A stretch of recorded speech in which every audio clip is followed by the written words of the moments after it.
Catherine, I agree. I agree. I think it was a good choice to take this change in direction. I mean, as a designer, it's really, really a very good quality to be able to sit back and look at your work and say, hey, this isn't working. I need to think of something else. And I think you did that, man. You mentioned your caveats about that depiction of horse cruelty, and you just nailed it. You really nailed it, Catherine, because I mean, you basically gave yourself a phenomenal critique because basically, your worry was that um, that the younger generation isn't going to receive that kind of animal cruelty, the horse being bound in a good light. And I totally agree.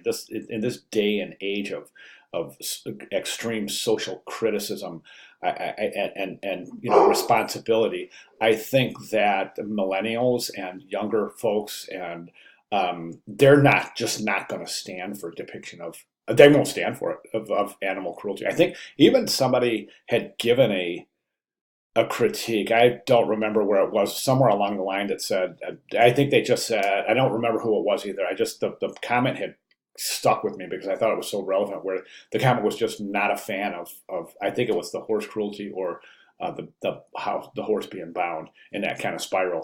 So you see what I'm saying, right? And I think it's a wise decision. Plus, this is superior. This is just a phenomenal, and just so much better than the original idea. I do. I mean, this really is going to speak to a younger audience. Good stuff here, man.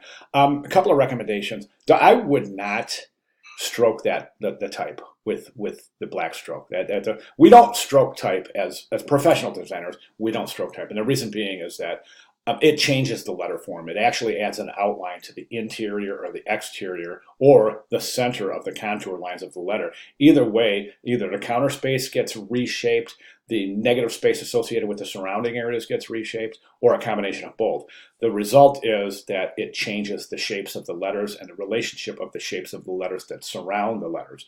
So that's not a good place to be. You don't want to do that. So I do not recommend stroking letter forms ever. I should take that back. Sometimes it works in video, but not in print at all. Okay, let's get that third image in here. Finally, my last comment these two images fit together perfectly. Love the black and white against the red. That's cool stuff. But don't forget, I got to see some evidence of layer. Adjustment layers. I got to see some evidence of blending modes.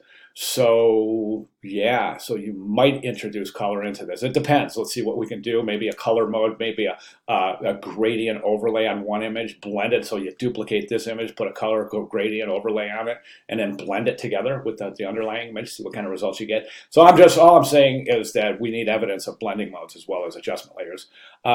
This is, speaking of adjustment layers, really, really dark right through here.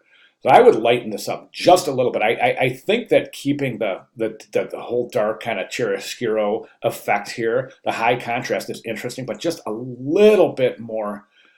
Just lighten it up just a hair, just a touch, while preserving that kind of light from above effect. And then the third image that you introduce, don't forget, now you've got a heavy light source here, so you want to preserve that light source. So this light source I'm seeing is coming from directly above, so make sure your third image you introduce has a compatible light source. Okay, so great job. Yeah, so can't wait to see your final. All right, good, thanks.